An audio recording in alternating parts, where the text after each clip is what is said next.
Ano bang history ng Huko Old Street? Yung Huko Old Street ay Old Street sa Huko. Yeah!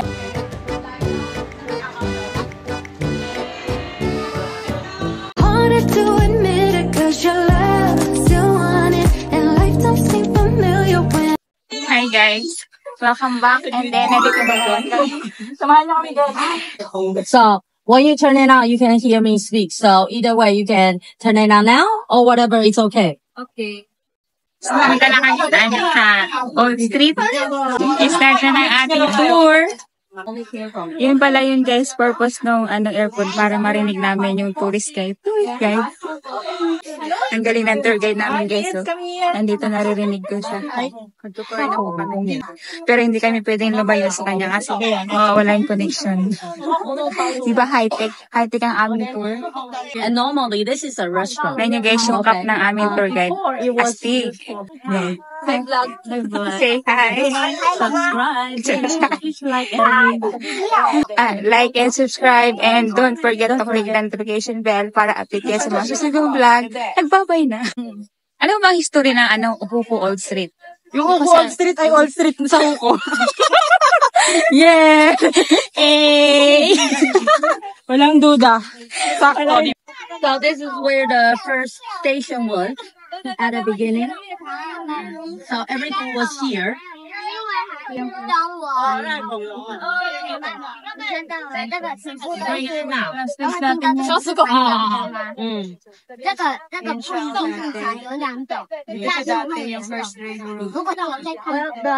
first entrance, it was from 1893, and then so around, I'm not so sure, and then so it moved to the current train station at 1929. Very old. 130 years old. Mas matanda pa kay Mas matanda pa sa kanununuan natin. So maybe even more. Because back then everyone was older. Because they have a longer life. This one. Fried veggie? Yeah. We also have Crunchy. And then when you cook it, it's a bit slimy. With slimy. But I mean, Slimy. and then you can cook it with ginger and mayo. So it's good for your body. This is for crunchy. Iba. Parang alugbati na siya. Can you try? Let me try first. So you see, these are the old houses. Yeah. You see those bricks? Yeah. They're all made from very old. They're made from dirt. They will get it from the land over there and then mix it. the soil. Yeah. The clay. The Yes. clay type of And soil. then they use the soil and mix it with the cover of the rice cover, and then also stalks. The Rice stalks. When you harvest and when you dry them, they cut it into maybe around 3 inches, and then they mix it with the soil. Di ba? Nakatipid? Put it, cast it in a rectangle mold, and then later on they will let the sun take over the water. Many years ago, it was a movie theater, but now they use the place, and now it's a restaurant where you can eat traditional. It smells so good. Yeah, but it's called yeah, it's still sticky rice, but it's bigger. Okay, the normal ones that we eat with the salty soup, and then it's small and round, right? And then this one is Nice. big and then Ang sarap ng amoy. Nagugutom ako. we will put our thumb in the middle, so it's thinner in the middle. When it cooks, it will be cooked faster.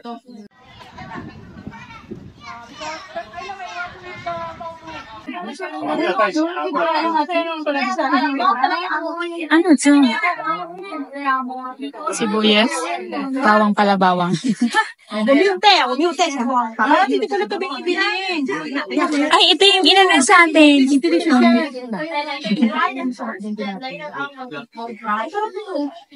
ano to?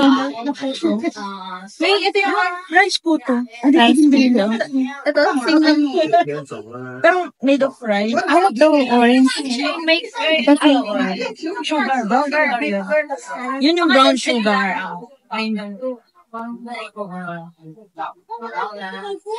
Yes. Ito yung stinky tofu. Yan. Stinky tofu, pero sobrang sarap yan. Pero sobrang baho. Another stinky tofu. It's hot. They're called jiecai. And then they're all green. And then they harvest it in around winter because in winter when we have Chinese New Year, we will cook it as a dish and it's called 常年菜. The name of the brackets are all different. But the texture itself, they're all the same because they were built at the same time. Right. And then if you have more money, you will have it like that. Okay. Like those. Okay. 对，这个是艾草 This is called 对艾草 Okay. The red one is 它是叫做杭丝，然后 is made of red rice. I like that. Yeah, red rice. Okay. 这个是红豆的。 We will use it as incense. We will burn it. Okay, burn it for the smell and then maybe for to cure it. And this one they use Oshana way to stir fry the peanuts.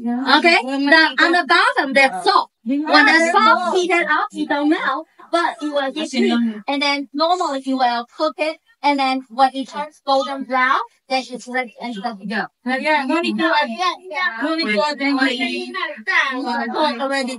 So it's salty already, so no need to add more salt. So fry it with the land and the water. Okay, that's the biggest one. And then when we come back, we will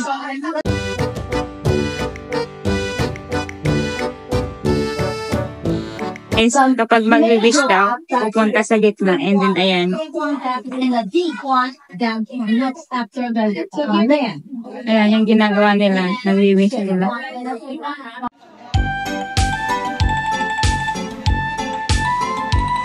Can take out of the water.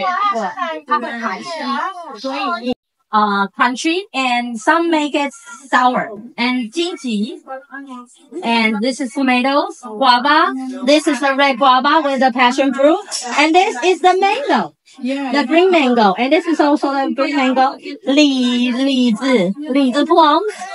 And then this one is almost like a pear. 我们在台湾叫鸟. So, ayan guys, tapos na ang aming tour sa Old Street. Babalik na kami dun sa ano. Nagawa na kami ng leitza. Guys, ayan na, nakaready na yung aming ingredient. Asukal. Saka na sa mo? This is the made of rice, and last time we learned this is the jiba. Rice pudding. Yeah, it's sticky. Oh. And then this is the peanut butter peanut crunch with sugar. Okay. Okay. So and then that's a traditional Chinese snack. Siya pala guys. Yeah, that they go with this later. Say hi first. Hello. Say hi to my vlog. Okay. Oh, okay. Hello, everyone. Okay. Tapos guys, Right. yung... And this one is called later, and then normally Tsaka matcha. that's mortar. Yes, Mortar. and then we have to crush them in this small, and then later you have to make it into powder, and then when the oil and the nuts comes out, you can pour in the water, and then you can drink it.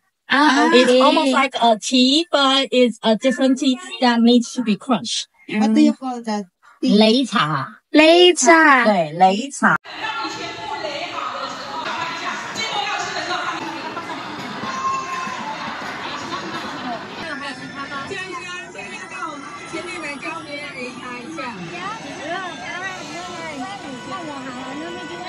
Hirap ka talaga sa pagkat, may cut naman.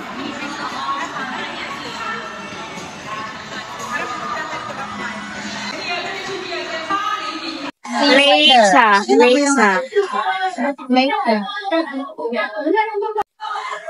Mag-drinks tayo. Let's taste it. Dapat sabay-sabay tayo. Sabay. Cheers! Sabay. 有点让我给甜品的，我要会皮的。然后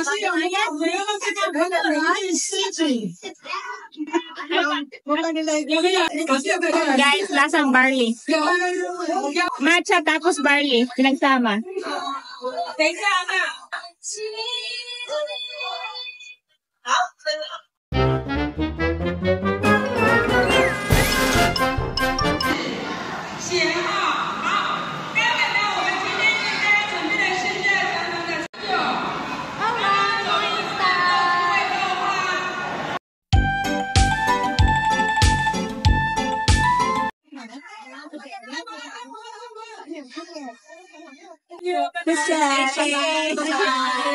Guys, tapos na. Uwian na kami at may mga pasok pa. And marami naman kami food. Ayan, no? Bye! Bye! Thank you for watching. Ciao. Matutulog na kami. May pasok pa. Bye!